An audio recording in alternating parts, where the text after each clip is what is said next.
غضنفر علی نے ان کا ہاتھ پکڑ لیا تھا۔ اس مقام پر آ کر گلفزہ کا ضبط جواب دے گیا تھا۔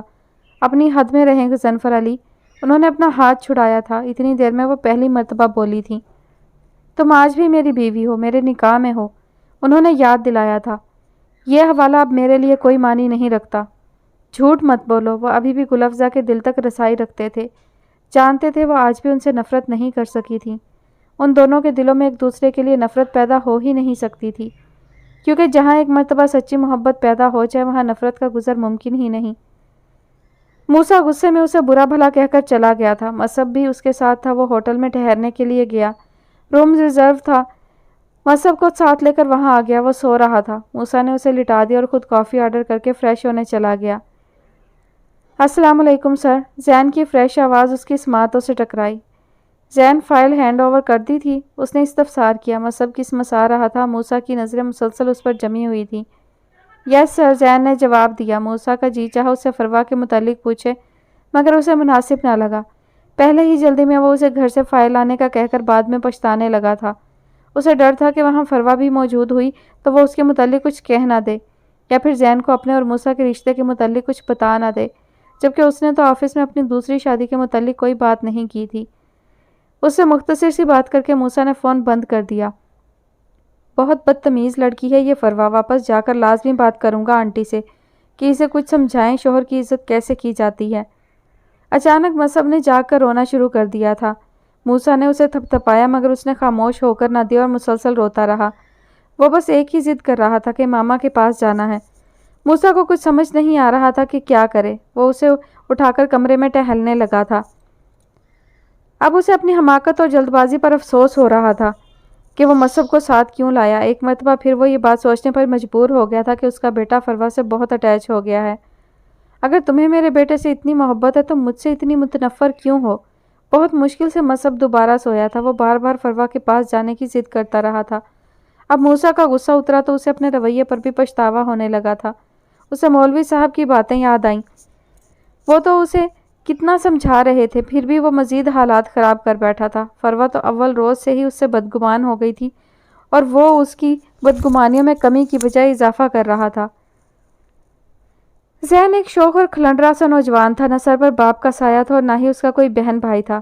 رشتے انسان کے لیے بہت ضروری ہوتے ہیں، زمانے کے سرد و گرم سے بچاتے ہیں، مگر زین کی ماں نے اس کی پرورش اور تربیت ایسے خطوط پر کی تھی کہ وہ ایک مکمل شخصیت کا مالک تھا۔ اسے زندگی نے جو چیز دی تھی وہ اس نے خوشی خوشی وصول کی تھی، اور جو نہیں ملا تھا اس پر کبھی شکوہ نہیں کیا تھا۔ وہ ہمیشہ ہر حال میں خوش رہنے والا انسان تھا، مگر حساس دل رکھتا تھا۔ کسی کو تکلیف میں دیکھ کر تڑپ اٹھتا تھا۔ یہی وجہ تھی کہ فروا سے مل کر آنے کے بعد کئی بار اس کی آنسو بھری آنکھیں یاد آ کر اسے اداس کر گئی تھی۔ یہ مجھے کیا ہو گیا ہے؟ وہ سر موسیٰ کی کزن ہے۔ سر کو مجھ پر ٹرسٹ تھا، اسی لیے اپنی غیر موجودگی میں مجھے اپنے گھر بھیجا، اور میں اس نے فوراً ذہن میں آنے والی سوچوں کو جھٹکا اور موبائل اٹھا کر سرمد کو کال کرنے لگا۔ سرمد اس کا بہترین دوست تھا۔ دونوں اسکول کے زمانے سے فرینڈز تھے۔ بعد میں کالج اور یونیورسٹی میں بھی اکٹھے پڑھتے رہے تھے۔ اسے سرمد کے ساتھ مارکیٹ جانا تھا۔ وہ اپنی امی کو بتا کر باہر نکل آیا۔ مجھے لگتا ہے میں پاگل ہو رہا ہوں۔ اس کا سوچ بھٹک بھٹک کر فروا کے ارد گرد چکر کاٹ رہی تھی۔ اس نے خود کو سرزنش کی، وہ ایسا تو کبھی نہ تھا، کسی لڑکی میں کبھی دلچسپی نہ لی تھی، تو پھر آج کیوں؟ نویلا اپنے روم میں لیٹی ہوئی تھی۔ چھت کی کڑیوں کو گھورتے ہوئے وہ عیسیٰ کے متعلق سوچے جا رہی تھی۔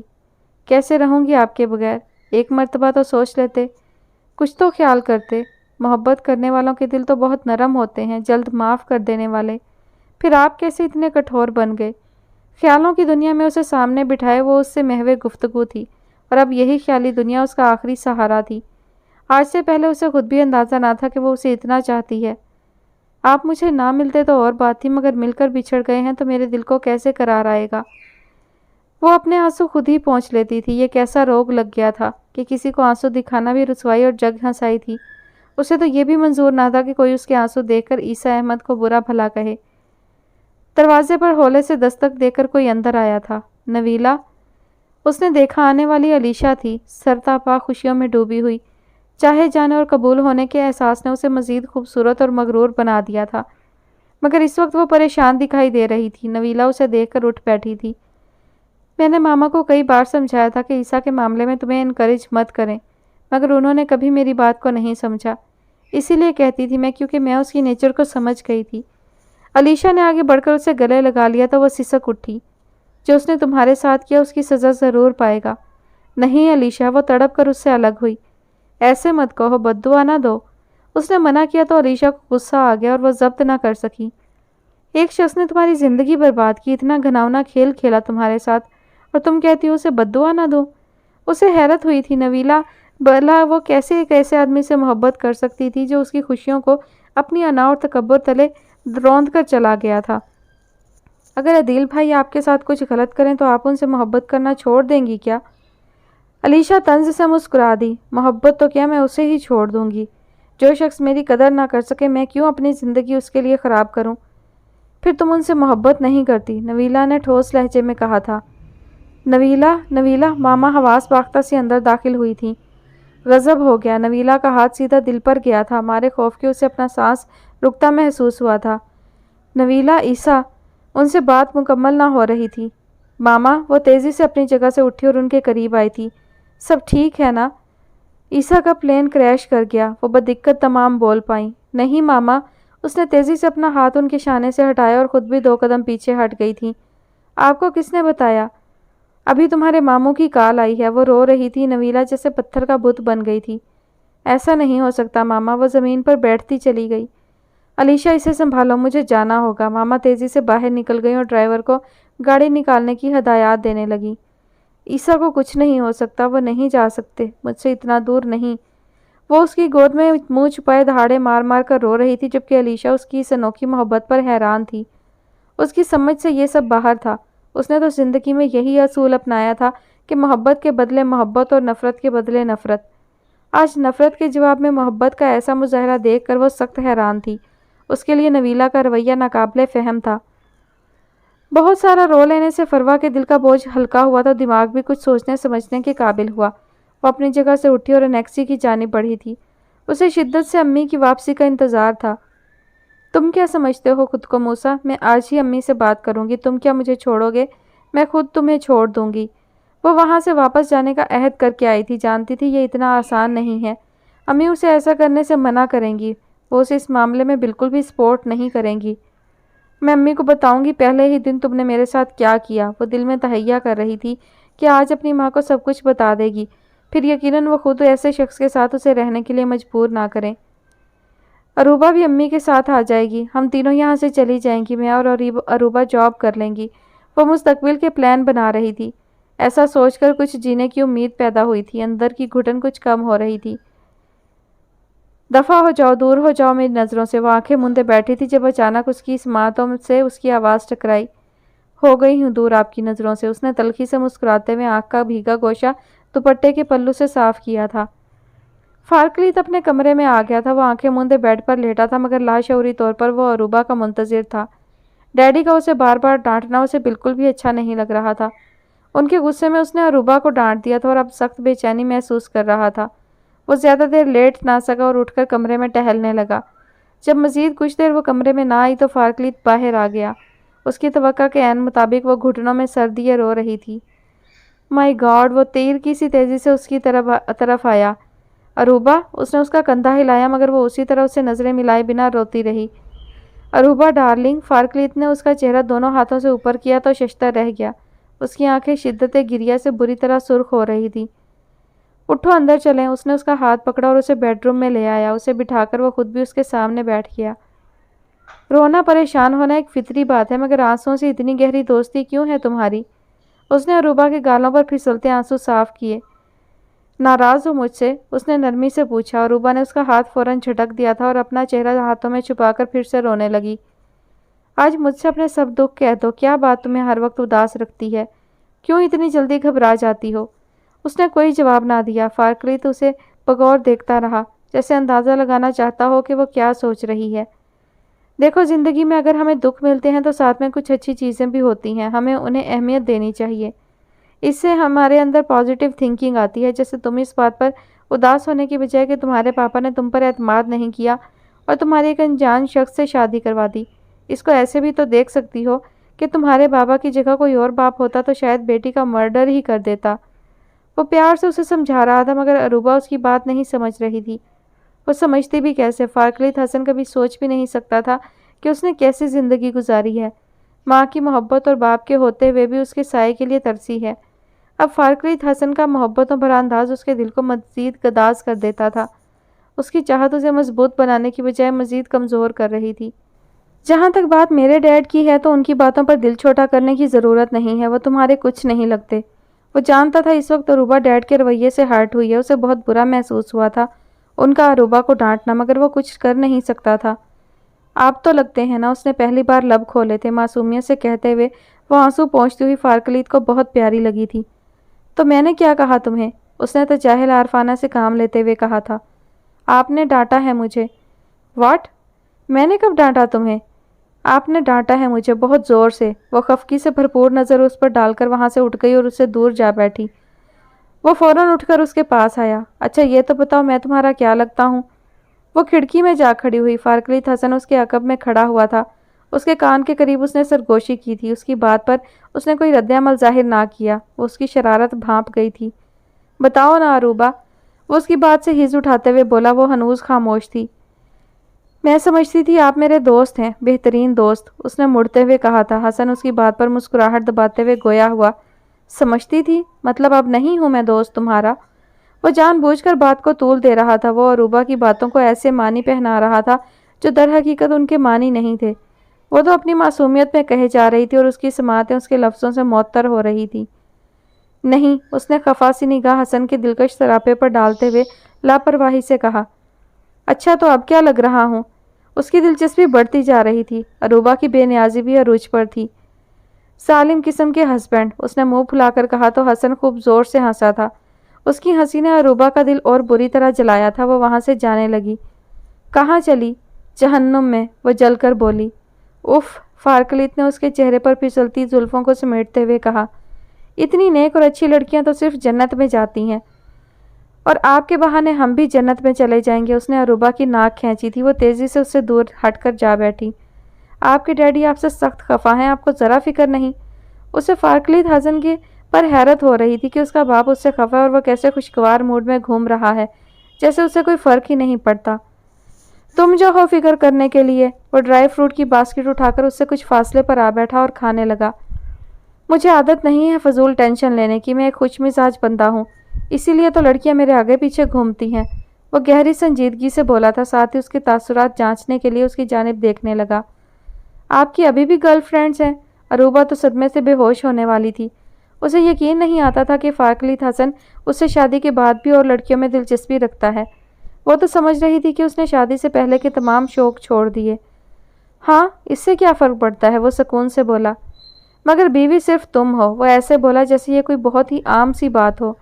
آپ مذاق کر رہے ہیں نا؟ عروبہ اٹھ کر اس کے قریب آ بیٹھی اور ڈرائی فروٹ کی باسکٹ اس کے ہاتھ سے دور کر دی۔ نہیں، میں بالکل سچ کہہ رہا ہوں، 100%۔ انبلیویبل، وہ نفی میں سر ہلانے لگی۔ آپ تو کہتے ہیں کہ آپ مجھ سے محبت کرتے ہیں۔ اس کی آنکھیں پھر سے پانیوں سے بھرنے لگیں اور اسی مقام پر آ کر فارکلیت حسن بے بس ہو جاتا تھا۔ میں نے کب کہا میں تم سے محبت نہیں کرتا؟ میں نے زندگی میں بہت کچھ کھویا ہے حسن، میرے پاس کھونے کے لیے آپ کے سوا اب اور کوئی نہیں ہے، اور کچھ نہیں ہے، اور میں… اس کی آواز بھر آ گئی۔ میں آپ کو کھونا نہیں چاہتی۔ بات مکمل کر کے اس نے اپنا سر فارکلیت حسن کے شانے سے ٹکا دیا۔ خود سپردگی کا یہ انداز اسے بہت بھایا۔ سلی گرل، اس نے اس کے گرد اپنے بازو کا حصار باندھا۔ زیادہ جذباتی مت ہو، میں صرف مذاق کر رہا تھا، اتنا سیریس ہونے کی ضرورت نہیں۔ میرا خیال ہے محبت یہ نہیں ہے کہ کسی کو اپنا پابند کر لیا جائے، بلکہ محبت تو یہ ہوتی ہے کہ خود اپنا دل کسی ایک کے حوالے کر دیا جائے۔ وہ رسانیت سے بولی۔ اتنا تجربہ میرا خیال ہے آپ نے تو کبھی محبت کی ہی نہیں ہے نا؟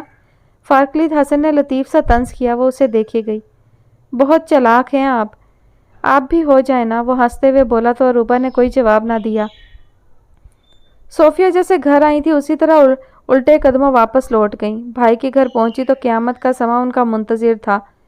بہن کی حالت دیکھ کر وہ خود پر ضبط کھو بیٹھی۔ آپا، میرا اکلوتا بیٹا۔ عیسیٰ کی ماما بھی بہن کو سامنے دیکھ کر دہاڑے مار مار کر رونے لگی تھی۔ ہر آنکھ اشک بار تھی، پورا خاندان وہاں جمع تھا۔ کسی کو بھی یقین نہیں آ رہا تھا۔ عیسیٰ احمد کے والد سر جھکائے نڈھال بیٹھے تھے۔ جوان بیٹے سے جدائی کا صدمہ ناقابل برداشت تھا۔ ان کا دل دکھ سے پھٹ رہا تھا، مگر وہ مرد تھے۔ وہ عورت کی طرح نہ تو دہاڑے مار کر رو سکتے تھے، نہ ہی چیخ اور چلا سکتے تھے، مگر ان کے اندر بیان ہو رہے تھے۔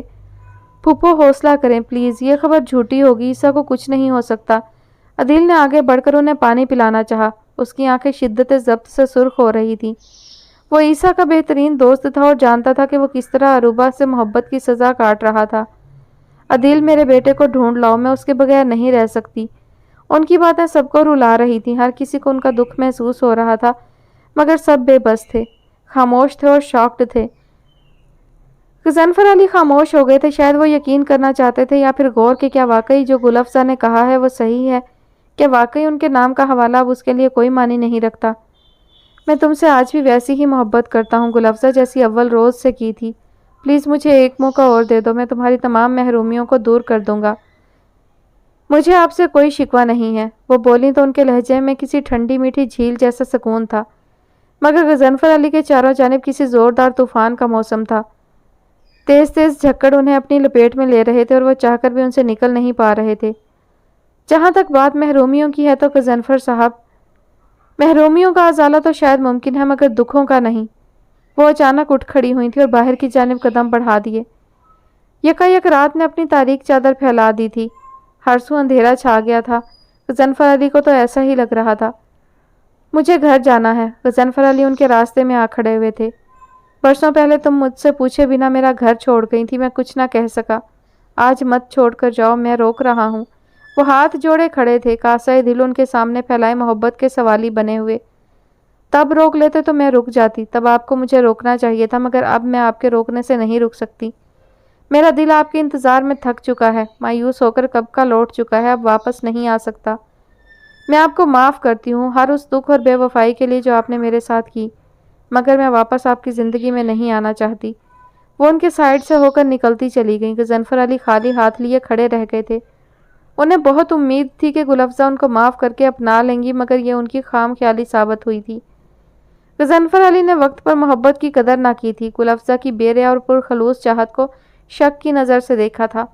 یہی ان کا جرم تھا اور اب ان کی یہی سزا تھی۔ وہ باہر نکلے تو گل افزا گاڑی کے بیک ڈور کے پاس کھڑی تھی۔ پلیز میری ایک آخری ریکویسٹ مان لو، آخری مرتبہ میرے ساتھ فرنٹ سیٹ پر بیٹھ جاؤ۔ ان کے انداز میں اتنی منت، اتنی سچائی تھی کہ گل افزا رد نہ کر سکیں اور فرنٹ ڈور کھول کر بیٹھ گئیں۔ تھینک یو سو مچ گل افزا۔ وہ ڈرائیونگ سیٹ پر بیٹھ کر ان کی جانب مڑے، انہوں نے کوئی جواب نہ دیا۔ کاش وقت یہیں رک جائے، میں اسے یہیں روک لوں، لمحے یہیں تھم جائیں، تم اور میں آخری سانس تک ساتھ رہیں۔ وہ بول رہے تھے، گل افزا کی سماعتوں کو معطر کر رہے تھے، وہ لب سیے بیٹھی تھی۔ گاڑی سٹارٹ ہوئی اور گیٹ سے باہر نکل گئی۔ گل افزا نے چادر کی اوٹ میں بائیں آنکھ کا کنارہ پہنچا۔ وہ نہیں چاہتی تھی کہ غضنفر علی ان کے دل کا حال جان پائیں۔ ان کو معلوم تھا کہ اگر غضنفر علی دیکھ لیتے تو یہ آنسو ان کے قدموں کی زنجیر بن جاتا۔ زین، وہ لاؤنج میں بیٹھا ٹی وی دیکھ رہا تھا جب ماں اس کے پاس آ بیٹھی۔ چائے کا کپ اسے تھمایا اور اپنا کپ لے کر سنگل صوفے پر جا بیٹھی۔ یس باس، اس نے ہمیشہ کی طرح خوشگوار انداز میں ان کو جواب دیا، جس پر وہ نہال ہو جایا کرتی تھی۔ ابھی بھی ہنس پڑی۔ ماں، کیا بات ہے آپ کے ہاتھ کے ذائقے کی، قسم سے اتنی اچھی چائے اور کوئی بنا ہی نہیں سکتا۔ اس نے چائے کا ایک سپ لیا اور ہمیشہ کی طرح ان کی تعریف کی تھی۔ جب بھی وہ ان کی تعریف کرتا تھا تو انہیں اپنے مرحوم شوہر کی یاد آ جاتی تھی، وہ بھی ایسے ہی ان کی چھوٹی چھوٹی باتوں کی تعریف کرتے تھے۔ ہاں، مگر میں سوچ رہی ہوں تم یہ ایک ہی قسم کی ذائقے کی چائے پی پی کر بور نہ ہو جاؤ۔ یہ ذائقہ کبھی کبھی بدل لینا چاہیے۔ وہ بڑے سلیقے سے اسے جال میں پھنسانے کی کوشش کر رہی تھی، مگر اس کا دھیان نیوز کی طرف تھا، اس لیے ان کی بات پر زیادہ غور نہ کر سکا، صرف ہوں کہنے پر اکتفا کیا۔ تو پھر کیا خیال ہے، دیکھوں تمہارے لیے لڑکی؟ زین نے حیرت سے انہیں دیکھا، اسے اچانک ان سے ایسے سوال کی امید نہ تھی۔ چائے کے ذائقے کا میرے لیے لڑکی دیکھنے سے کیا تعلق؟ دیکھو نا، لڑکی آئے گی تو تمہیں کبھی کبھی چائے وہ بنا دیا کرے گی، اس طرح ذائقہ بدل جائے گا۔ واہ میری ماں، you are great, you are best, I am lucky enough to have you. اس نے شریر انداز سے کہتے ہوئے اٹھ کر بازو ان کے گلے میں حمائل کر دیے۔ آپ کی ذہانت کا جواب نہیں، سیدھی طرح کہیں نا، آپ کو نوکرانی چاہیے بغیر تنخواہ کے۔ اس کی بات پر وہ ایک دم سے سیدھی ہوئیں اور اسے گھورنے لگیں۔ مطلب کیا ہے تمہارا؟ جواب میں وہ کہا لگا کر ہنس دیا۔ کوئی مطلب نہیں۔ اچھا یہ بتائیں، یہ مہم کب شروع کرنے والی ہیں آپ، اور کیسے پتہ چلائیں گی کہ لڑکی چائے اچھی بنا بھی سکتی ہے کہ نہیں؟ ایسا نہ ہو شادی کے بعد ہمیں پتہ چلے محترمہ کو چائے بنانی ہی نہیں آتی۔ اس کی یہی باتیں ان کے گھر کا سکون اور دل کا سکون تھی اور رونق بھی۔ ایسی انجان لڑکی لائیں گے ہی نہیں ہم۔ میرے کالج میں ٹیچر ہے ماریا، اس کی بھانجی بہت اچھی اور سگھڑ لڑکی ہے۔ ابھی گریجویشن کا رزلٹ آیا ہے، اس کا بہت اچھے نمبروں سے پاس ہوئی ہے۔ ان کی بات سے اسے کچھ دیر پہلے کا واقعہ یاد آ گیا تھا جب وہ سر موسیٰ کے گھر گیا تھا اور ان کی کزن سے اس کی ملاقات ہوئی تھی۔ بے اختیار ہی اس کے لبوں کو ایک دل فریب مسکراہٹ چھو گئی تھی۔ اچھا، شادی کے لیے لڑکی کا گریجویشن ہونا ضروری ہے؟ ہاں، کم از کم اتنی تو تعلیم ہو۔ اگر کوئی لڑکی فیل ہو جائے تو کیا اس کی شادی نہیں ہونی چاہیے؟ نہیں، انہوں نے سر نفی میں ہلایا، اسے پہلے اپنی تعلیم مکمل کرنی چاہیے۔ زین ندیم خاموش ہو گیا تھا، اسے حیرت اس بات پر ہو رہی تھی کہ وہ بھلا کیوں اس کے متعلق سوچنے لگا تھا۔ ماں ابھی تو رہنے دے، میری نئی جاب ہے، مجھے سیٹ ہو جانے دے۔ انہوں نے بھی پھر مزید کوئی بات نہیں کی تھی، فی الحال اس کے کان میں بات ڈال دی تھی، یہی کافی تھا۔ علیشہ نے ہر ممکن کوشش کر ڈالی تھی مگر نویلہ کسی طرح نہیں سنبھل رہی تھی، اس نے رو رو کر اپنا حال برا کر رکھا تھا۔ وہ عدیل کو کئی بار فون کر چکی تھی کہ اس سے کوئی نئی خبر ملے، کوئی امید افزا بات، مگر ہر بار ناکامی اور مایوسی کا سامنا کرنا پڑا۔ پلیز علیشہ، مجھے اکیلا چھوڑ دو۔ علیشہ کو اس پر بہت ترس آیا تھا، اس کی اکلوتی پیاری بہن جو کل تک آنکھوں میں ڈھیروں خواب سجائے اس گھر سے رخصت ہوئی تھی، ایک ہی رات میں اجڑ کر واپس آ گئی تھی، اور جس نے اس کی خوشیوں کو آگ لگائی تھی، اس کے ارمانوں کا خون کیا تھا، وہ خود بھی نہیں رہا تھا، اور اس کی بہن کیسی پاگل تھی، اس کے لیے آنسو بہا رہی تھی۔ میرا خیال ہے یہی سچی محبت ہے۔ وہ کمرے سے باہر نکل گئی۔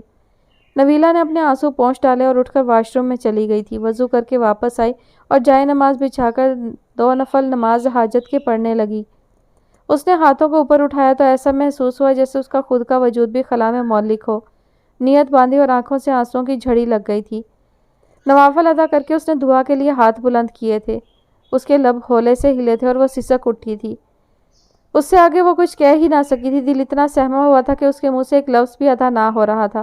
اسے معلوم تھا کہ اللہ سے مانگنے کے لیے، دل کا حال بیان کرنے کے لیے انسان کی روح کے اندر چھپی ہوئی اذیتوں کو بھی اللہ جانتا ہے، اسے زبان سے کہنے کی ضرورت نہیں۔ اس لیے کبھی کبھی اس کے سامنے صرف ہاتھ پھیلا دینا کافی ہوتا ہے۔ وہ رو رہی تھی، گڑ گڑا رہی تھی، مگر کچھ مانگ نہیں رہی تھی، اور اللہ تو سب جانتا ہے کہ اسے کیا چاہیے، اسے کس کی طلب ہے، اسے کس کی چاہ ہے۔ وہ چھوٹی سی لڑکی جان ہی نہ سکی، اور عیسائی احمد کی محبت نے اس کے ٹوٹے ہوئے دل کو خدا سے جوڑ دیا۔ اپنی زندگی میں 2 بار اس نے ہاتھ پھیلائے تھے، پہلی بار عیسائی احمد کے سامنے اس کی محبت پانے کے لیے، اور آج دوسری مرتبہ اللہ کے سامنے عیسائی احمد کی زندگی مانگنے کے لیے۔ جب کسی کو پکارا جائے اور پکار کا جواب ملے تو انسان کو بات کرنے کا حوصلہ ملتا ہے، ہمت بڑھتی ہے۔ اللہ، تو نے دیکھا اس دنیا نے میرے ساتھ کیا کیا۔ آج تک مجھے ہر انسان نے دھتکارا۔ دنیا میں ہر جگہ پر میرا نمبر آخری ہی رہا ہے۔ مجھے کہیں بھی امان نہیں ملی، کہیں سکون نصیب نہیں ہوا۔ ہر رشتے کو اس کا مقام اور احترام دیا، مگر بدلے میں میرے ساتھ کیا ہوا؟ بادل ایک مرتبہ پھر زور سے گرج کر اسے بات جاری رکھنے کا عندیہ سنا رہا تھا۔ اس نے ایک مرتبہ پھر نگاہیں اٹھا کر سیاہ آسمان کی جانب دیکھا تھا۔ والدین، بہن، بھائی، دوست، احباب، شوہر اور اب بچے بھی، کسی رشتے نے مجھ سے وفا نہ کی۔ میں ان سب کو خوش کرنے کی کوشش اور خواہش میں تجھے بھی بھلا بیٹھی، مگر نہ تو وہ خوش ہوئے اور میں اس دنیا میں لوگوں کے ساتھ رہنے کا ڈھنگ نہیں جان پائی۔ اتنی عمر گزر گئی مگر مجھے وہ اسلوب معلوم نہ ہو سکے جن سے یہ دنیا خوش ہوتی ہے۔ مجھے اب کسی انسان کے در پر نہیں جانا مالک۔ وہ ایک مرتبہ پھر اٹھ کر چلنے لگی تھی۔ اماوس کی سیاہ رات میں ہر سو گھٹا ٹوپ اندھیرا پھیلا ہوا تھا۔ سال کی آخری بارش ہر شے کو دھو کر نیا اور ستھرا کر رہی تھی۔ اس کے پاؤں شل ہو رہے تھے، ایک ایک قدم من بھر کا ہو رہا تھا۔ چلتے چلتے اسے سڑک پر کسی پتھر سے ٹھوکر لگی تھی، وہ منہ کے بل زمین پر گر پڑی، ناک سے خون کا فوارہ پھوٹ پڑا تھا۔ بے بسی سے سر اٹھا کر اوپر دیکھا تھا۔ اس لمحے اسے وہ سنگدل شخص بہت شدت سے یاد آ رہا تھا، کیسے اس کی عادتیں بگاڑ دی تھیں، اور اس نے اور اب اسے یوں دھتکارا تھا، اور اسے تو ہر جگہ دھتکارا گیا تھا۔ غلطی اس کی بھی تھی، اسے سمجھ نہ آ سکی۔ تمام رات اس نے سب نے جیسے بہت اذیت میں روتے ہوئے گزاری تھی۔ عیسیٰ احمد کی ماما ایک منٹ کے لیے بھی چپ نہ ہوتی تھی، نہ ہی وہ لیٹی تھی، نہ کسی سے بات کرتی تھی۔ گھر کے کچھ لوگ ایئرپورٹ گئے تھے انفارمیشن لینے کے لیے، لیکن خاطر خواہ فائدہ نہ ہوا۔ رات گزر گئی تھی اور دن نکل آیا تھا، سب ایک دوسرے سے نظر چراتے پھر رہے تھے۔ تبھی عدیل کے نمبر پر کال آئی تھی۔ باہر کا نمبر ہے، وہ زیر لب بڑبڑایا اور کال اٹینڈ کی۔ عیسیٰ تم؟ وہ زور سے چلایا اور اٹھ کھڑا ہوا۔ سب نے ایک دوسرے کی طرف دیکھا۔ کہاں ہے عیسیٰ؟ کیسا ہے؟ میری بات کرواؤ۔ طرح طرح کے سوالات تھے اور قسم قسم کی آوازیں۔ عیسیٰ احمد کی ماما بے ہوش ہو چکی تھی۔ اس کے پاپا نے آگے بڑھ کر موبائل عدیل کے ہاتھ سے پکڑ لیا تھا۔ عیسیٰ میری جان، میرے بچے کدھر ہو؟ وہ رو رہے تھے۔ ان کی آواز سنتے ہی اسے ڈھیروں شرمندگی نے آن گھیرا کہ وہ کس طرح اپنے والدین کو وہاں تنہا چھوڑ کر آ گیا تھا۔ پاپا میں گھر واپس آ گیا ہوں، اس نے انہیں بتایا۔ وہ آواز سے بہت تھکا ہوا لگ رہا تھا۔ بیٹا آپ ٹھیک تو ہو نا؟ پاپا میں بالکل ٹھیک ہوں، ابھی کچھ دیر پہلے گھر پہنچا ہوں اور میرا فلائٹ نمبر 113 نہیں 313 تھا، غلطی سے آپ کو 113 بتا دیا۔ اسے تمام خبر مل گئی تھی کہ فلائٹ نمبر 113 حادثے کا شکار ہو گئی تھی۔ وہ جانتا تھا کہ اس کے والدین کی کیا حالت ہو رہی ہوگی، اس لیے فوراً انہیں فون کر رہا تھا۔ ماما کیسی ہیں؟ ان سے بات کروا دیں۔ وہ جانتا تھا کہ اس وقت اس کی ماں کی کیا حالت ہوگی۔ اس کی ناراضگی اور لاپرواہی نے اس کے والدین کو کس قدر دکھی کیا تھا، یہ خیال ہی اسے سخت شرمندہ کر رہا تھا۔ وہ ابھی بات نہیں کر سکتی، کچھ دیر بعد بات کرواتا ہوں۔ انہوں نے قصداً اسے بتانے سے پرہیز کیا کہ وہ بے ہوش ہو گئی ہیں۔ ماما ٹھیک تو ہے نا؟ ہاں تم پریشان مت ہو۔ انہوں نے فون بند کر دیا۔ فارکلیت حسن اپنے بیڈ روم سے نکلا تو اس کی نظر ڈیڈی پر جا پڑی۔ وہ لاؤنج میں بیٹھے تھے۔ اس نے سلام کیا اور ان کے سامنے جا بیٹھا۔ اس کی توقع کے عین مطابق انہوں نے کوئی جواب نہ دیا۔ آپ کب تک مجھ سے اس طرح خفا رہیں گے؟ اس نے بات کا آغاز کیا تھا۔ اندر بڑھتے عروبہ کے قدم دروازے میں ہی رک گئے۔ جب تک وہ لڑکی تمہارے ساتھ ہے۔ انہوں نے پل بھر کو نظریں نیوز پیپر سے ہٹا کر اس کی جانب دیکھا اور شفاقی سے بولے، آپ اتنے ظالم تو کبھی بھی نہ تھے، مگر تم ہمیشہ سے اتنے ہی نافرمان ہو۔ بس میں نے غور اب کیا، یا شاید پہلی مرتبہ تمہاری نافرمانی پر ریئیکٹ کیا۔ وہ کسی طرح بھی اسے معاف کرنے اور اس کی بات ماننے کو تیار نہیں تھے۔ عروبہ میں ہمت ہی نہ ہوئی کہ وہ اندر آئے اور ان دونوں کے پاس بیٹھے۔ ڈیڈی آئی لو ہر، اس میں کیا غلط ہے؟ آپ نے بھی تو مما سے محبت کی تھی نا۔ آج تک ان کی یادوں کو سینے سے لگا کر رکھا ہوا ہے۔ ان کے جانے کے بعد دوبارہ شادی بھی نہیں کی۔ اس نے ہمت کر ڈالی تھی اور ایسی بات کہہ دی تھی جو ان کے زخموں کو چھیڑ گئی تھی۔ کتنا چاہا تھا انہوں نے اپنی بیوی کو، مگر وہ شادی کے 2 سال بعد ہی انہیں داغ مفارقت دے گئی۔ وہ آج بھی اس کی یادوں کو سینے سے لگائے پھر رہے تھے۔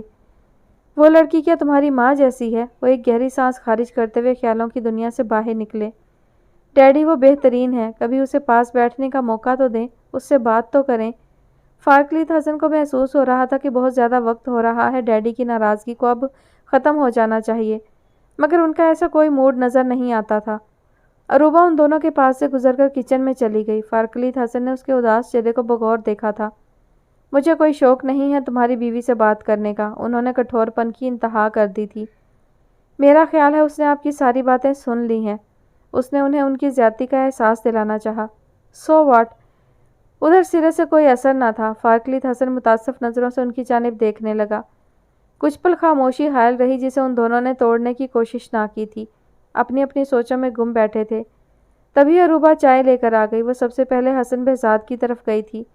فارکلیت حسن جانتا تھا کہ وہ اس سے چائے نہیں پکڑیں گے، مگر اس وقت وہ اسے منع بھی نہیں کر سکتا تھا۔ انکل آپ کی چائے۔ فارکلیت حسن اس کا جائزہ لے رہا تھا۔ زرد رنگ کے سوٹ میں وہ خود بھی زمانے کی تلخیوں اور موسم کی سختیوں سے کملایا ہوا کوئی پھول لگ رہی تھی۔ بہت ڈھیٹ ہو تم۔ حسن بہزاد نیوز پیپر ٹیبل پر پھینک کر اٹھ کھڑے ہوئے تھے۔ فارکلیت بے بسی سے اس کی جانب دیکھ کر رہ گیا۔ عروبہ بہت اچھی چائے بناتی ہے ڈیڈ۔ اس نے عروبہ کی نگاہوں کی التجا پڑھ لی تھی، اس سے اس کی اداس آنکھیں بہت بے چین کر رہی تھیں۔ پلیز ڈیڈ، وہ منت کرنے لگا۔ تم ہو نہ پینے کے لیے؟ وہ باہر کی جانب بڑھ گئے تھے۔ عروبہ نے ٹرے ٹیبل پر رکھ دی تھی اور خود جا کر صوفے پر بیٹھ گئی۔ حسن نے اپنی جگہ سے اٹھ کر 2 کپ اٹھائے اور 1 کپ اس کی جانب بڑھا دیا۔ لو پیو۔ ہمیشہ کی طرح بہت مزیدار چائے بنائی ہے تم نے۔ اس نے بازو عروبہ کے گرد پھیلا کر اسے بازو کے گھیرے میں لے لیا۔ تم جانتی ہو عروبہ، محبت سے کانٹے بھی پھول بن جاتے ہیں۔ تو میری پیاری بیوی، تم بالکل بھی مایوس اور اداس مت ہو، دیکھنا ایک دن وہ تمہیں اپنا لیں گے۔ اسے سمجھ نہ آ رہی تھی کہ کیسے وہ عروبہ کی اس تکلیف کو کم کرے جو بار بار ڈیڈی اسے دے رہے تھے۔ اوہ یہ چائے آپ کی تھی، زیادہ شوگر والی، وہ میری ہے۔ اس نے حسن کے ہاتھ میں موجود کپ کی طرف اشارہ کیا تو وہ مسکرا دیا اور کپ اسے ہی واپس دیتے ہوئے بولا، میرا خیال ہے تمہیں شوگر کی زیادہ ضرورت ہے۔ زندگی کی تلخیوں اور کڑواہٹ کو چائے کی چینی سے کم نہیں کیا جا سکتا، وہ سنجیدگی سے بولی۔ زندگی کی تلخیوں کو تو نہیں، لیکن منہ کے ذائقے کو بدلا جا سکتا ہے اور یہ بھی ضروری ہے ڈیئر۔ وہ خاموشی سے چائے پینے لگی۔ بیٹھو یہاں۔ وہ چائے ختم کر کے اٹھنے والی تھی جب اس نے اس کا ہاتھ پکڑ کر روکا۔ تمہارے ہاتھ بہت خوبصورت ہیں۔ میں ساری ہی بہت خوبصورت ہوں، اس نے سادگی سے کہا۔ That's like a good girl. وہ خوش ہوا تھا اس کی بات سن کر۔ اسی طرح ہر بات کے لیے کانفیڈنٹ رہا کرو۔ ویسے تمہیں کس نے بتایا کہ تم خوبصورت ہو؟ وہ دلچسپی سے اس کی جانب دیکھتے ہوئے گویا ہوا۔ آئینہ سب بتا دیتا ہے، مگر سب باتیں آئینے کے بتانے کی نہیں ہوتی۔ کچھ باتیں آپ کے عزیز، آپ کے پیارے ہی کہہ سکتے ہیں۔ اس کے لہجے میں چھپی اداسی اور کرب کو وہ محسوس کر رہا تھا۔ وہ اس کی وجہ بھی جانتا تھا، مگر بہت کوشش کے باوجود بھی ابھی تک وہ کچھ نہیں کر پایا تھا۔ چیزوں کو، باتوں کو اور لوگوں کو اتنی ہی اہمیت دینی چاہیے جتنی وہ ڈیزرو کرتے ہیں۔ کسی کو بھی زیادہ سر پر سوار مت کیا کرو۔ وہ کیا کہہ رہا تھا وہ اچھی طرح سمجھ رہی تھی، مگر ایسا کرنا اس کے لیے ممکن نہیں تھا۔ ہم یہاں کب تک ہیں؟ اس نے موضوع بدلا۔ جب تک ڈیڈ مان نہیں جاتے، وہ مسکراتے ہوئے بولا۔ اس کی مسکراہٹ بہت خوبصورت تھی۔ اتنے کم وقت میں وہ اس کے لیے کتنا اہم ہو گیا تھا، اور وہ اس کے بغیر ایک دن بھی نہیں رہ سکتی تھی۔ ایک دن تو کیا، تھوڑی دیر بھی دکھائی نہ دیتا تو وہ گھبرا جاتی اور اداس ہونے لگتی۔ نویلا نے ایک گہری تھکی سانس خارج کی اور کتاب بند کر کے سائڈ پر رکھی اور بیڈ گراؤنڈ سے ٹیک لگا کر آنکھیں موند لی۔ دل پر کب کسی کا اختیار چلا ہے؟ یہ کب بہتر اور پھر بہترین مانگنے لگتا ہے؟ یہ تو ایک بار جسے چاہتا ہے بس وہی بہترین لگتا ہے۔ اس کے سامنے تو ساری دنیا کا حسن ماند پڑنے لگتا ہے۔ اس نے آنکھیں کھول کر ادھر ادھر دیکھا۔ اس کا موبائل اس سے کچھ فاصلے پر پڑا ہوا تھا۔ وہ اٹھا کر نمبر ڈائل کرنے لگی۔ جلد ہی کال ریسیو کر لی گئی تھی۔ محبت کرنے والوں کی آنکھ تو دل میں ہوتی ہے، وہ سوچ کر رہ گئی۔ ہیلو، نیند میں ڈوبی مخمور آواز اس کی سماعتوں میں رس گھول رہی تھی۔ نویلا کچھ نہ بولی۔ کون ہے بھائی؟ اس نے کچھ جھنجھلاتے ہوئے پوچھا۔ اس نے ہمت کر کے سلام کر دیا۔ دوسری جانب اس کی آواز سنتے ہی عیسیٰ کی تمام حسیات ایک دم جیسے بیدار ہو گئی تھی۔ وہ ششدر رہ گیا۔ کیوں فون کیا ہے؟ صرف آپ کی آواز سننے کے لیے، دل کو یہ یقین دلانے کے لیے کہ آپ ٹھیک ہیں، اسی دنیا کے کسی کونے میں ہیں جس میں رہتی ہوں۔ اس کی کسی بات نے نہ پہلے کبھی اس کے دل میں کوئی احساس جگایا تھا اور نہ ہی اب۔ ہو گیا نا یقین کہ ابھی بھی نہیں مرا؟ اب فون بند کر دو اور دوبارہ زحمت مت کرنا۔ قبل اس کے کہ وہ کچھ اور بولتی، عیسیٰ احمد نے کال کاٹ دی تھی۔ عیسیٰ احمد زندہ ہے، سلامت ہے، یہ احساس ہر احساس پر حاوی تھا، مگر اب بھی وہ ویسا ہی تھا۔ اتنا بڑا زخم لگانے کے بعد بھی وہ اسے کچوکے لگانے سے باز نہیں آیا تھا۔ ٹھیک ہے عیسیٰ احمد، اب کبھی تمہیں نہیں پکاروں گی۔ تمہاری جدائی میں مجھ پر کیا بیتتی ہے یہ تمہارا مسئلہ تھوڑی ہے۔ اس نے آنکھوں کے بھیگے گوشے پہنچے اور اٹھ کر کھڑکی کھول دی۔ ٹھنڈی ہوا کا تیز جھونکا اندر آیا تھا۔ عیسیٰ احمد، تم عروبہ سے محبت نہیں کرتے۔ اگر تم اس سے محبت کرتے ہوتے تو میری محبت کی قدر کرتے، اسے یوں قدموں تلے روند کر نہ جاتے۔ وہ کمرے سے باہر نکل آئی تھی۔ اسے گھٹن کا احساس ہونے لگا تھا۔ ماما اور علیشہ کہیں دکھائی نہیں دے رہی تھی۔ وہ دھیرے دھیرے قدم بڑھاتی ہوئی عیسیٰ کے کمرے کے دروازے پر آ ٹھہری۔ اندر قدم رکھتے ہی اس کے دل کی حالت غیر ہونے لگی۔ ڈریسنگ ٹیبل پر اس کا پرفیوم تھا۔ اس نے اٹھا کر خود پر سپرے کر لیا۔ اس کے مخصوص پرفیوم کی خوشبو ارد گرد بکھری تو اسے ایسا محسوس ہوا جیسے وہ اس کے آس پاس ہی کہیں موجود ہو۔ وہ وارڈروب کی جانب بڑھی اور اسے کھولا۔ اس کے کپڑے ابھی بھی وہیں موجود تھے۔ وہ کچھ بھی نہیں لے کر گیا تھا۔ نویلا اس کی وہی آسمانی ٹی شرٹ نکال لائی جو وہ اکثر پہنتا تھا اور اس پر وہ بہت سجتی تھی۔ وہ کرسی پر آ بیٹھی اور آنکھیں موند لیں۔ شرٹ کو سینے سے لگائے اس کی آنکھوں سے آنسو ٹوٹ ٹوٹ کر گرنے لگے تھے۔ عیسیٰ کے والدین کو اتنی خوشی شاید اس کی پیدائش پر نہ ہوئی تھی جتنے وہ اب خوش تھے۔ انہیں تو ایسا محسوس ہو رہا تھا جیسے ان کا بیٹا انہیں دوبارہ ملا ہو۔ عیسیٰ کی ماں، میرا خیال ہے اب ہم واپس چلیں اپنے گھر۔ ہاں، میں بھی اپنے بیٹے کے پاس فوراً جانا چاہتی ہوں، اور جانے سے پہلے نویلا کو اپنے پاس بلا کر اس سے معافی مانگنا چاہتی ہوں۔ کیسی باتیں کر رہی ہو؟ وہ اسے طلاق دے چکا ہے۔ انہیں بیوی کی بات پر حیرت ہوئی تھی۔ ابھی تو صرف تحریری طلاق دی ہے اس نے، نویلا نے وصول تو نہیں کی نا؟ احمد صاحب کچھ لمحے خاموش رہ گئے، جیسے سوچ رہے ہوں کیا کہیں۔ خود ان کا ضمیر بھی اس بات پر قطعی مطمئن نہیں ہو رہا تھا کہ ان کے بیٹے نے ایک بے قصور لڑکی کی زندگی خراب کر دی ہے۔ کیا عیسیٰ اسے قبول کرے گا؟ اسے کرنا پڑے گا۔ ابھی یہ بات خاندان میں کسی کو بھی معلوم نہیں ہے، اور میں چاہتی ہوں معلوم ہو بھی نہ۔ احمد صاحب بھی دل سے ان کی بات سے متفق تھے۔ ان کی بھی یہی خواہش تھی کہ نویلا کو اجڑنے سے بچا لیں، اور جب انہیں پتہ چلا کہ ان کی بیوی بھی ایسا ہی چاہتی ہیں تو وہ بھی دل سے تیار ہو گئے تھے۔ فروا بے چینی کے عالم میں ادھر سے ادھر ٹہل رہی تھی۔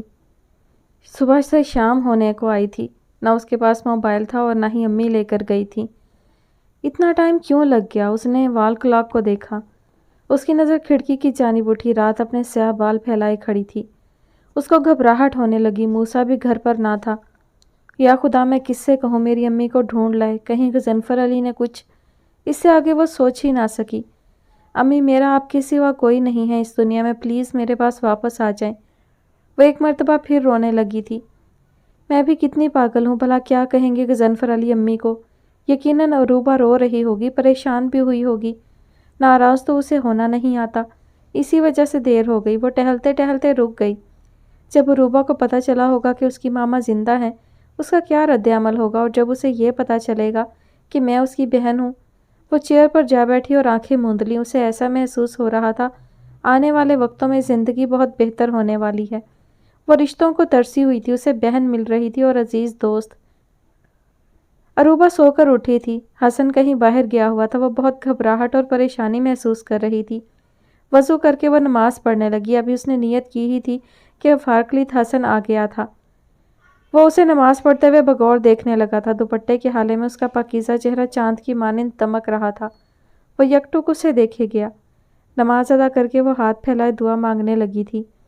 فارکلیت حسن اس کی جھکی پلکوں اور دھیرے دھیرے ہلتے لبوں کے سحر میں گرفتار ہونے لگا۔ السلام علیکم، دعا مانگ کر اس نے ہاتھ چہرے پر پھیرے اور جائے نماز اٹھا کر تہہ کرنے لگی تو فارکلیت حسن پر نظر جا ٹھہری۔ وعلیکم السلام میری پیاری مسز۔ اس کے اتنے محبت بھرے انداز پر وہ اندر سے نہال ہو گئی، مگر جھینپتے ہوئے اس کی طرف دیکھا اور جائے نماز رکھ کر صوفے پر جا بیٹھی۔ اتنی دور کیوں بیٹھی ہو؟ یہاں آؤ نا میرے پاس۔ فارکلیت حسن نے اسے بلایا اور وہ اٹھ کر اس کے سامنے جا بیٹھی۔ کتنی فرما بردار ہو تم۔ آئی سویئر اس دور میں ایسی بیوی کسی کی نہ ہوگی۔ اس کی بات پر عروبہ نے صرف مسکرانے پر اکتفا کیا۔ اور آج مجھے پتہ چلا کہ عورتوں کو کیوں حکم دیتا ہے اسلام کہ جب ان کا شوہر باہر سے آئے تو مسکرا کر اس سے ملے۔ دل خوش ہو گیا تمہاری اسمائل سے، ساری ٹینشن ختم ہو گئی۔ وہ ہمیشہ ایسے ہی کرتا تھا، اس کا ہاتھ پکڑتا اور بات کرتا۔ ٹینشن کس بات کی تھی؟ اس نے دھیمے سروں میں مسکراتے ہوئے کہا۔ اللہ! فارکلیت حسن اس کی بات پر ہنس دیا۔ اتنی ساری باتوں میں تمہیں صرف میرا لفظ ٹینشن یاد رہا اور پسند آیا، جو اس پر بولنا تم نے ضروری سمجھا۔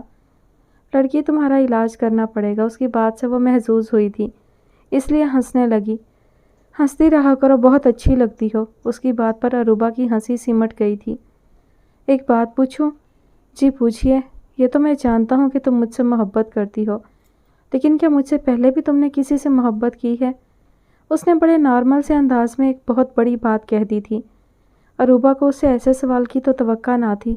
چند ثانیے حیرت کے عالم میں اس کی جانب دیکھنے کے بعد اس نے اپنا ہاتھ اس کے ہاتھ سے کھینچ لیا تھا۔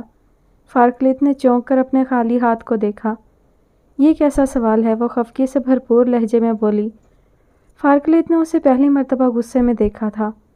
Very simple. وہ بات کو چٹکیوں میں اڑانا چاہتا تھا، مگر اب یہ ممکن نہ تھا۔ جیسے تم سے شادی سے پہلے میری بہت سی لڑکیاں دوست ہوا کرتی تھیں، اسی طرح۔ انف فارکلیت حسن۔ وہ اپنی جگہ سے اٹھ کھڑی ہوئی۔ میں سوچ بھی نہیں سکتی تھی کہ آپ میرے متعلق ایسا سوچتے ہیں، مجھے ایسا سمجھتے ہیں۔ اس کے تیکھے نین نقوش تن گئے تھے۔ وہ اس سے دور جا بیٹھی۔ وہ سخت خفا ہو چکی تھی۔ نہ میں نے کچھ غلط سوچا اور نہ ہی سمجھا، ایک جنرل بات پوچھی، اس میں اتنا مائنڈ کرنے کی کیا ضرورت ہے؟ وہ عروبہ کی ناراضگی اسے کسی صورت قبول نہ تھی۔ یہ جنرل بات نہیں ہے۔ کیا شوہر اپنی بیوی سے یہ سوال کرتا ہے کہ اس کی زندگی میں پہلے بھی کوئی مرد تھا؟ کہ یہ سوال ایک شوہر کو اپنی شریف بیوی سے کرنا چاہیے؟ اس کی آنکھوں میں نمی تیرنے لگی، جسے وہ فارکلیت سے چھپانا چاہتی تھی، مگر وہ کبھی بھی اپنے آنسو سے چھپا نہ سکی تھی۔ یا پھر آپ کی نظر میں اچھی لڑکی نہیں ہوں؟ وہ خاموش ہو گئی تھی۔ اب اس کی نظر اپنے گود میں دھرے ہاتھوں پر تھی۔ دیکھو عروبہ۔ فارکلیت چند ثانیہ خاموش بیٹھا اس کو دیکھتا رہا اور پھر اس کا ہاتھ تھامنا چاہا، مگر اس نے ہاتھ چھڑا لیا، گویا وہ واقعی خفا ہو چکی تھی۔ پلیز کچھ دیر کے لیے مجھ سے کوئی بات نہ کریں۔ ہمیں بات کرنی چاہیے، اس نے نرمی سے کہا۔ میں نہیں کرنا چاہتی اس ٹاپک پر مزید کوئی بھی بات، نہ اب نہ پھر کبھی۔ میں ایسی کسی فضول بات کا کبھی بھی جواب نہیں دوں گی۔ فارکلیت کو اس سے اتنے شدید ری ایکشن کی امید نہ تھی۔ اوکے لیو اٹ، چلو آج تمہیں شاپنگ کرواتا ہوں، کچھ آؤٹنگ بھی ہو جائے گی۔ وہ اس کا موڈ بہتر کرنا چاہتا تھا، جو کہ خاصا مشکل لگ رہا تھا۔ مجھے کہیں نہیں جانا۔ تو اب تم ضدی بیویوں کی طرح بات کو طول دو گی، مجھ سے ناراض رہو گی۔ در حقیقت وہ پریشان ہو گیا تھا۔ اگر آپ شکی مزاج شوہر بنیں گے تو پھر میں بھی ضدی بیوی بن جاؤں گی۔ وہ دو بدو بولی تو فارکلیت حسن حیران رہ گیا۔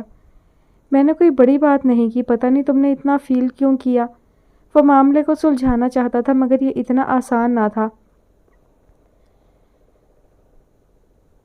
پتھر مارنے والے کو کبھی اندازہ نہیں ہوتا کہ یہ سمندر میں کتنی گہرائی میں جائے گا۔ اس کا موڈ بہت بگڑا ہوا تھا اور فارکلیت حسن کے لیے سخت پریشانی کا باعث تھا۔ میں تمہیں 10 منٹ دے رہا ہوں، تیار ہو جاؤ، ہم باہر جا رہے ہیں۔ مجھے آپ کے ساتھ کہیں نہیں جانا۔ اس کی جانب دیکھے بنا وہ بولی تھی۔ وہ تیزی سے مڑا اور اس کے سامنے آ کھڑا ہوا۔ گاڑی سڑک پر سبک رفتاری سے جا رہی تھی۔ وہ دونوں ہی خاموش بیٹھے تھے۔ دونوں کے دل اور ذہن میں بہت سی باتیں تھیں مگر کہنے کی ہمت نہ تھی۔ اسے خیالوں میں گم وہ نہ جانے کیا سوچ رہے تھے۔ انہیں خبر ہی نہ ہوئی سامنے سے ایک تیز رفتار گاڑی ان کی گاڑی سے ٹکرائی۔ زوردار دھماکہ ہوا۔ ان دونوں کی چیخیں فضا میں بلند ہو گئیں۔ ارد گرد لوگ جمع ہو رہے تھے۔ بھانت بھانت کی بولیاں تھیں۔ بند ہوتی آنکھوں کے ساتھ اس نے آخری مرتبہ وہ چہرہ دیکھا تھا اور اس کی روح کف سے عنصری سے پرواز کر گئی تھی۔ ان کے ارد گرد بہت سارے لوگ جمع ہو چکے تھے۔ دور سے ایمبولینس کی آواز آ رہی تھی۔ انہیں کچھ سمجھ نہیں آ رہا تھا۔ ان کے بازو اور سر پر چوٹ لگی تھی۔ ایمبولینس انہیں لے کر ہاسپٹل پہنچی تھی۔ وہ بے ہوش ہو چکے تھے۔ انہیں معمولی چوٹیں آئی تھیں۔ دوبارہ ہوش آنے پر انہیں معاف ہوتے دماغ کے ساتھ ارد گرد نگاہیں دوڑائیں۔ وہ دماغ پر زور ڈالنے لگے تھے۔ گل افزا، سب کچھ جیسے واضح ہو گیا۔ ایک ایک بات یاد آنے لگی تھی۔ دروازہ کھلا، نرس اور وارڈ بوائے اندر آئے۔ گل افزا کہاں ہے؟ وہ ان دونوں کے چہرے کی جانب دیکھ رہے تھے جبکہ وہ دونوں خاموش تھے۔ بولتے کیوں نہیں؟ کیا ہوا؟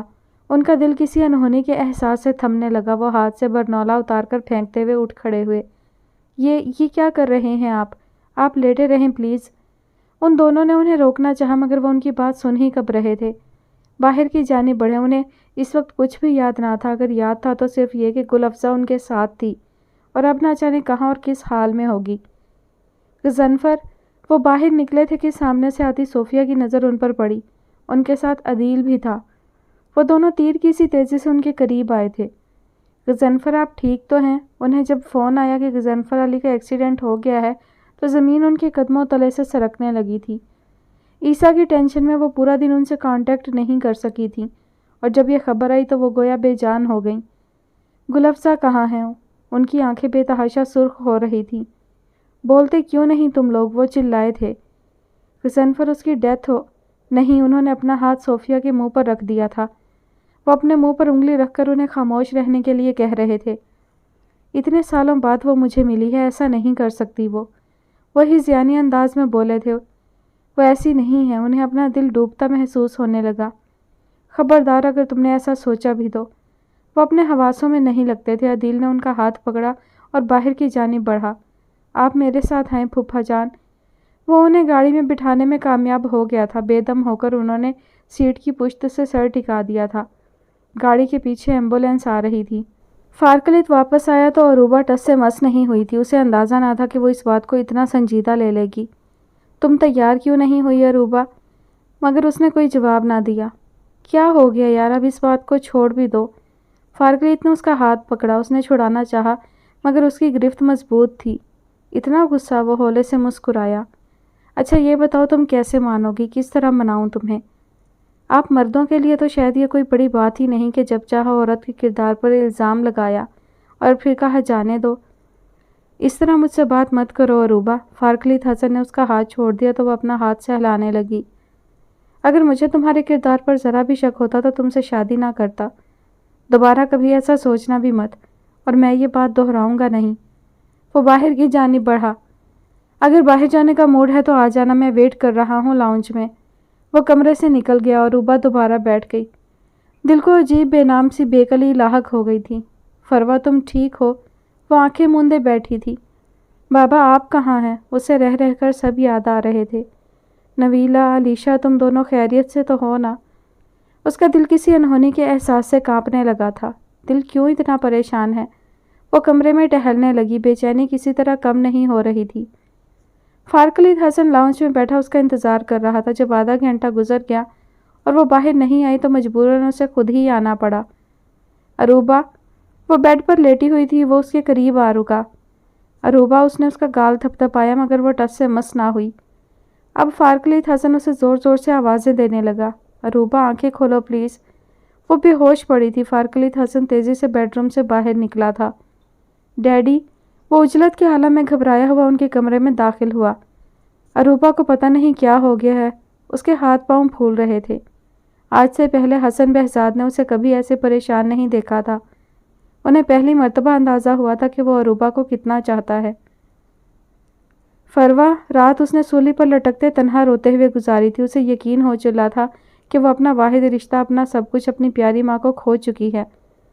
ماموں، وہ دوڑ کر ان کے پاس آئی تھی۔ ماموں، امی۔ اس سے آگے وہ بول ہی نہ سکی، اس میں کچھ بھی پوچھنے یا سننے کی ہمت نہ تھی۔ کیوں جانے دیا تھا تم نے اسے؟ شدت ضبط سے ان کی آنکھیں سرخ ہو رہی تھیں۔ آپ رو کیوں رہے ہیں؟ اس نے بے دردی سے اپنے آنسو رگڑ ڈالے۔ وہ چلی گئی ہے فروا، اب کبھی واپس نہیں آئے گی۔ ان کی آنکھ سے آنسو چھلک پڑے تھے۔ فروا بے یقینی کے عالم میں آنکھیں پھاڑے انہیں دیکھ رہی تھی۔ گل افزا کا روڈ ایکسیڈنٹ میں انتقال ہو گیا ہے فروا۔ وہ رو رہے تھے۔ فروا خاموش کھڑی تھی۔ اس کا دل تو اسے ایسی خبریں رات سے سنا رہا تھا مگر وہ مان نہیں رہی تھی۔ امی ایسا نہیں کر سکتی میرے ساتھ، جھوٹ ہے یہ۔ وہ ایک دم جیسے ہوش میں آئی تھی۔ غضنفر علی لے کر گئے تھے میری امی کو ماموں جان، جائیں ان سے پوچھیں امی کہاں ہیں۔ میری امی مجھے واپس لا دیں پلیز ماموں۔ وہ ہاتھ جوڑے کھڑی تھی اور ان میں ہمت نہ تھی کہ آگے بڑھ کر اس کے سر پر ہاتھ رکھتے۔ وہ واپس مڑے اور باہر نکل گئے۔ امی پلیز واپس آ جائیں، مجھے آپ کی گود میں سر رکھ کر رونا ہے۔ امی مجھے رات بہت ڈر لگ رہا ہے۔ موسیٰ بھی مجھے چھوڑ کر چلے گئے۔ امی انہوں نے مجھے مارا ہے۔ اس کی چیخیں دیواروں سے ٹکرا کر پلٹ رہی تھیں مگر وہ تنہا ہو چکی تھی۔ اسے چپ کرانے والا وہاں کوئی نہ تھا۔ وہ زمین پر بیٹھتی چلی گئی۔ غضنفر، وہ فائل دیکھنے میں مگن تھے جب گل افزا ان کے سامنے آ بیٹھی تھی۔ انہوں نے پل بھر کو فائل سے نظریں ہٹا کر اس کی جانب دیکھا اور دوبارہ فائل پر توجہ مرکوز کر لی۔ آپ کو موت سے ڈر لگتا ہے؟ وہ اکثر ایسی باتیں کیا کرتی تھی۔ غضنفر علی نے لمحہ بھر کو اس کی جانب دیکھا۔ مجھے موت سے ڈر نہیں لگتا، وہ پرسکون لہجے میں بولی تو غضنفر علی نے حیرت سے اس کی جانب دیکھا۔ تو پھر تم موت کی حقیقت سے واقف ہی نہیں ہو؟ واقف ہوں، مجھے موت سے زیادہ قبر کی تنہائی سے خوف آتا ہے۔ مرنے کے بعد اکیلے ہو جانے سے ڈر لگتا ہے۔ اس کے لہجے میں ایک دم ہی عجیب سا خوف آیا تھا۔ غضنفر علی نے اس کا ہاتھ پکڑ لیا۔ ابھی ہمیں بہت سارا جینا ہے ایک ساتھ، ایسی باتیں مت سوچا کرو۔ غضنفر علی اپنے بیڈ روم میں تھے اور یادوں کی کھڑکی کھولے بیٹھے ماضی کے دھندلکوں میں گم تھے۔ صرف ایک کپ کافی؟ میری کہاں ہے؟ اس کا اداس بھیگا لہجہ جیسے ابھی ابھی ان کے کانوں میں گونجا تھا۔ غضنفر، آپ کی محبت نے مجھے کتنا امیر کر دیا ہے، ہر دکھ اور غم سے آزاد ہو گئی ہوں۔ وہ کتنی مسرور تھی۔ میں جنت میں حوروں کو آپ کے پاس نہیں آنے دوں گی، ان سے کہوں گی کہ غضنفر صرف میرے ہیں۔ اس کا محبت سے بھرپور لہجہ ان کے دل پر چھریاں چلا رہا تھا۔ میرے مرنے کے بعد بھی دوسری شادی نہ کرنا ورنہ میں قبر سے نکل کر آپ سے لڑنے آ جاؤں گی، وہ دھمکی آمیز شرارت سے کہہ رہی تھی۔ ہر طرف سے یادیں غضنفر علی پر پتھراؤ کر رہی تھیں اور ان کا وجود ہی نہیں، روح بھی لہو لہان ہو چکی تھی۔ آپ کیسے اتنا بدل گئے غضنفر؟ آپ تو مجھے بہت چاہتے تھے۔ اس کی سسکیاں صاف سنائی دے رہی تھیں۔ گل افزا، ان کے آنسو تیزی سے بہہ رہے تھے۔ مت جاؤ مجھے چھوڑ کر، بہت مشکل سے ملی ہو مجھے۔ 19 سال تمہارے وجود کی خوشبو اس گھر میں تلاش کرتا رہا ہوں، خوابوں میں تمہیں یہاں چلتے ہوئے دیکھتا رہا ہوں۔ گل افزا، مت جاؤ۔ کمرے کا دروازہ کھلا تھا مگر انہیں پتہ نہ چل سکا۔ نویلا بے آواز قدموں سے چلتی ہوئی ان کے قریب آئی تھی۔ پاپا، اس نے انہیں پکارا تھا مگر ان کے وجود میں کوئی جنبش نہ ہوئی، وہ اسی طرح کھڑے رہے۔ پاپا، اس نے اپنا ہاتھ ان کے شانے پر رکھا، وہ آہستہ سے مڑے۔ بیٹا، ان کے آنسو اور بھی تیزی سے بہنے لگے۔ نویلا نے باپ کو روتے دیکھا تو خود پر ضبط کھونے لگی۔ آپ رو رہے ہیں؟ پلیز مت روئیں پاپا، وہ ان کے سینے پر سر رکھے سسک اٹھی۔ میں نے بہت برا کیا اس کے ساتھ، محبت میں کیے تمام وعدے بھلا دیے۔ وہ تو بہت معصوم تھی، بہت جلدی گھبرا جاتی تھی۔ اس نے تنہا زندگی کیسے گزاری ہوگی؟ وہ میرے جھوٹے وعدوں کو یاد تو کرتی ہوگی۔ میری بے وفائی اور بے حسی نے اسے اتنا دکھی اور اکیلا کر دیا ہوگا، میں نے کبھی تصور بھی نہیں کیا تھا۔ میری وجہ سے وہ اپنی بیٹی سے دور ہوئی، پتہ نہیں اسے کتنا یاد کرتی ہوگی، کیسے اس کے بغیر اتنے برس گزارے ہوں گے۔ انہیں ہر دکھ رلا رہا تھا، گل افزا سے کی گئی ایک ایک زیادتی یاد آ رہی تھی۔ وہ بیٹی سے ملے بغیر ہی چلی گئی نویلا۔ وہ زاروں قطار رو رہے تھے۔ میں نے اس کا بہت دل دکھایا، اس کے لبوں سے مسکراہٹ چھین کر ہمیشہ کے لیے آنسو اس کی آنکھوں میں بھر دیے۔ نویلا کے دل پر چوٹ لگی تھی تو اسے محبت کرنے والوں کا درد محسوس ہونے لگا تھا۔ اس کا دل گداز ہو گیا تھا، وہ اپنے باپ اور گل افزا دونوں کے دکھ کو سمجھ سکتی تھی، مگر وہ اپنے باپ کے لیے کچھ نہیں کر سکتی تھی، کیونکہ محبت کا زخم کھانے والوں کے لیے کسی کے پاس مرہم نہیں ہوتا۔ عیسیٰ سو کر اٹھا تو ایک خیال جو سب سے پہلے اس کے ذہن میں ابھرا وہ یہ تھا کہ وہ عروبہ کو چھوڑ کر آ گیا ہے۔ اسے یاد آ رہا تھا کہ یہاں سے جاتے ہوئے وہ کتنا ایکسائٹڈ تھا۔ اسے کب خبر تھی کہ وہ اپنا سکون اور چین لٹانے کے لیے جا رہا ہے۔ عروبہ بلا شبہ تمہارا شوہر ایک شاندار شخص ہے، مگر وہ تمہیں مجھ سے زیادہ نہیں چاہ سکتا اور یہ وقت ثابت کرے گا تم پر۔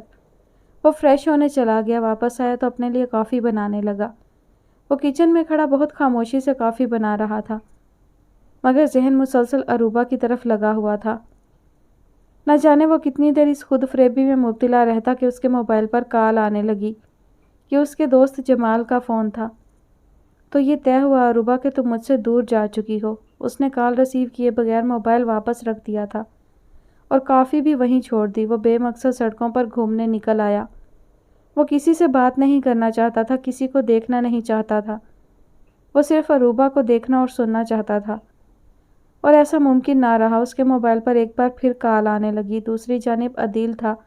اس نے جو خبر سنائی اسے سن کر اس کے رونگٹے کھڑے ہو گئے تھے۔ ایسا کیسے ہو سکتا ہے؟ یہ ہو گیا ہے عیسیٰ، اس نے کہا۔ کچھ دیر بات کرنے کے بعد اس نے فون بند کر دیا تھا۔ عیسیٰ احمد کو گل افزا کی موت کا بہت دکھ ہوا تھا۔ اسے غضنفر علی پر کبھی غصہ آتا تھا اور کبھی ترس، جو اپنی محبت کو سنبھال نہ سکے، اس کی قدر اور پروٹیکٹ نہ کر سکے۔ اسے محبت کرنے کا کوئی حق نہیں۔ محبت کرنے والوں کی قسمت میں جدائی کیوں لکھ دی جاتی ہے؟ وہ قسمت کی اس ستم ظریفی پر حیران تھا۔ غضنفر علی نے ساری زندگی گل افزا کا انتظار کیا تھا، اور اب جو وہ ملی تھی تو فوراً بچھڑ بھی گئی تھی۔ کیا میں بھی غضنفر انکل جیسا ہوں؟ اس نے اپنے دل سے پوچھا تھا، مگر اس کا دل خاموش تھا۔ میں بھی ان کی طرح اپنی محبت کی حفاظت نہیں کر سکا۔ وہ میرے ہاتھوں سے ریت کی طرح پھسل گئی اور میں دیکھتا رہ گیا۔ تمام رات وہ سڑکوں پر بے مقصد آوارہ گھومتا رہا تھا۔ اس کا گھر جانے کے لیے جی ہی نہیں چاہ رہا تھا، اور گھر میں کون تھا جو اس کا منتظر تھا؟ ڈیڈی نے اسے کوئی جواب نہ دیا اور اپنے بیڈ روم سے نکل کر فارکلیت حسن کے کمرے کی جانب بڑھے، جہاں عروبہ بے ہوش پڑی تھی۔ ان کی تقلید میں وہ بھی کمرے میں داخل ہوا۔ سامنے وہ بیڈ پر بے سدھ پڑی تھی۔ عروبہ بیٹا، انہوں نے پاس جا کر اسے آواز دی، مگر جواب نہیں ملا۔ آنکھیں کھولو بیٹا، انہوں نے اس کا گال تھپ تھپایا، مگر وہ اسی طرح بے حس و حرکت پڑی رہی۔ ڈاکٹر کو فون کرو، انہوں نے اپنا موبائل نکال کر اسے تھمایا تھا۔ اگلے چند منٹوں میں وہ ان کے گھر پر تھے۔ وہ ان کے فیملی فزیشین تھے۔ عروبہ کے پاس بیٹھے وہ اسے چیک کر رہے تھے، جبکہ فارکلیت حسن بے چینی کے عالم میں ادھر سے ادھر چکر کاٹ رہا تھا۔ She is mentally disturbed and depressed too much, doctor Nicholson نے بتایا تو حسن بہزاد دل ہی دل میں شرمندہ ہونے لگے۔ ان کا خیال تھا کہ یہ ان کی وجہ سے ہوا ہے۔ انہیں عروبہ کے ساتھ اپنے رویے پر سخت افسوس ہونے لگا۔ غور کیا تو پتہ چلا کہ اس کا تو اس معاملے میں کوئی قصور ہی نہیں، سارا قصور ان کے اپنے بیٹے کا تھا۔ ڈاکٹر نے کچھ میڈیسن لکھ کر دی اور اٹھ کھڑے ہوئے۔ اس کا خیال رکھیے بہت زیادہ۔ فارکلیت حسن نے ڈاکٹر کا شکریہ ادا کیا۔ وہ چلا گیا۔ دونوں باپ بیٹا خاموش تھے۔ حسن بہزاد بیٹے سے نظریں چرا رہے تھے۔ ڈاکٹر عروبہ کو انجیکشن لگا کر گیا تھا اور کہا تھا کہ وہ آدھے گھنٹے تک ہوش میں آ جائے گی۔ فارکلیت حسن اس کے لیے سوپ بنانے کے لیے کچن میں چلا گیا، جبکہ حسن بہزاد وہیں بیٹھے تھے۔ ان کا دل ہی نہیں چاہ رہا تھا وہاں سے اٹھتے۔ غضنفر علی گل افزا کی ڈیڈ باڈی ساتھ لے آئے تھے۔ ان کی موت کی خبر جب اس طرح سے ان کے بھائیوں تک پہنچی کہ وہ غضنفر علی کے ساتھ کہیں جا رہی تھیں اور راستے میں ان کا ایکسیڈنٹ ہو گیا، تو ان کے بھائیوں کا غم و غصے سے برا حال ہونے لگا۔ بڑے بھائی فوراً غضنفر علی کے سامنے آ موجود تھے۔ ذرا سی بھی شرم اور انسانیت ہے تم میں؟ نویلا ان کے پاس موجود تھی۔ وہ انہیں دیکھ کر اٹھ کھڑی ہوئی۔ ہماری بربادی تو اسی دن شروع ہو گئی تھی جب تم نے ہماری بہن سے شادی کی تھی۔ وہ زہر اگل رہے تھے اور غضنفر علی کا وجود ان کے لفظوں کے زہر سے جلنے لگا۔ نویلا نے بے بسی سے اپنے مجبور باپ کو دیکھا تھا۔ اسے تو پتہ ہی نہ تھا کہ اس کا باپ اتنا مظلوم ہے، وہ اتنا تنہا اور اتنے بڑے دکھ اپنے سینے میں لیے پھر رہا ہے۔ کیوں آ گئے تھے تم دوبارہ ہماری زندگیوں میں؟ وہ زور سے دہاڑے تھے۔ تم نے اسے مار دیا، مار کر ہی دم لیا۔ انہوں نے آگے بڑھ کر غضنفر علی کا گریبان پکڑ لیا۔ چھوڑے انکل میرے پاپا کو۔ نویلا سامنے آئی تھی۔ انہوں نے غصے سے بھرپور کاٹدار نظر اس پر ڈالی۔ کہاں رکھی ہے اس بد نصیب کی لاش؟ بھائی جان پلیز یہ مت کریں، اس کا جنازہ یہاں سے اٹھنے دیں، میں آپ سے ریکویسٹ کر رہا ہوں۔ انہوں نے آگے بڑھ کر ان کے ہاتھ تھامنے کی کوشش کی۔ انہوں نے حقارت سے غضنفر علی کے ہاتھ جھٹک دیے۔ نویلا نے بمشکل ضبط کیا۔ اس کا جنازہ 19 سال پہلے تمہارے گھر سے اٹھ گیا تھا۔ اپنی ہی لاش کو اپنے ناتواں کندھوں پر اٹھائے وہ خود پھر رہی تھی۔ وہ ٹوٹے ہوئے لہجے میں گویا ہوئے۔ آج اس کا جنازہ اس گھر سے ہی اٹھے گا جہاں اس نے بے بسی اور تنہائی کے 19 سال گزار دیے، صبر، چپ اور ہمت کے ساتھ۔ وہ واپس مڑنے لگے تھے۔ غضنفر علی تیزی سے آگے بڑھے اور ان کا راستہ روکا۔ مجھے اس کی لاش کو کندھا تو دینے دیں، میں ہاتھ جوڑتا ہوں آپ کے آگے۔ وہ باقاعدہ ہاتھ جوڑے کھڑے تھے۔ اس کی زندگی میں اسے سہارا نہ دے سکے، تحفظ فراہم نہ کر سکے۔ اب تمہارے کندھا دینے یا نہ دینے سے اسے کوئی فرق نہیں پڑے گا۔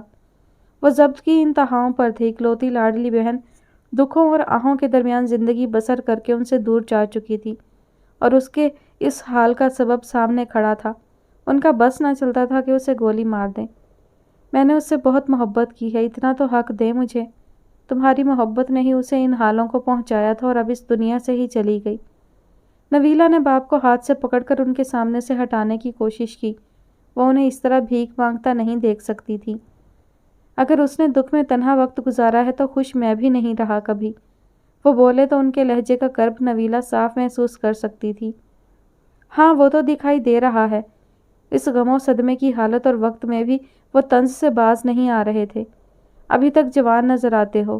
اسے دیکھا تھا تمہارے دیے گئے زخموں نے وقت سے پہلے اسے کتنا بوڑھا کر دیا تھا۔ اس کے ہم عمر اسے آنٹی کہہ کر بلاتے تھے۔ وہ بولے تو غضنفر علی نے کوئی جواب نہ دیا، بالکل خاموش رہے۔ وقت تمہیں جیسے چھوئے بغیر گزرا ہے اور اس پر ایک ایک لمحہ صدی کی طرح گزرا ہے۔ آپ کیا جانے میرے دل نے کیسے وقت بتایا ہے، ایک ایک لمحہ میرے دل پر کیسے کیسے عذاب اترتے رہے ہیں۔ وہ گل افزا کی ڈیڈ باڈی لے کر چلے گئے۔ غضنفر علی کھڑکی سے یہ سارا منظر دیکھتے رہے۔ انہوں نے اتنے سال اس کی واپسی کا انتظار کیا تھا، اسے یہاں چلتے پھرتے دیکھا تھا۔ اب جو آئی تھی تو 4 کندھوں پر چل کر۔ صوفیہ اس اچانک حادثے سے شاکڈ تھی۔ عام حالات ہوتے تو ان کی بے حس اور خودغرض فطرت شاید بہت خوش ہوتی، مگر وہ نویلا کی وجہ سے اس قدر پریشان تھی کہ اس واقعے نے انہیں ڈسٹرب کیا تھا۔ وہ جانتی تھی کہ گل افزا غضنفر علی کے لیے کیا ہے، اور اب ان کا آسانی سے سنبھلنا ممکن نہیں۔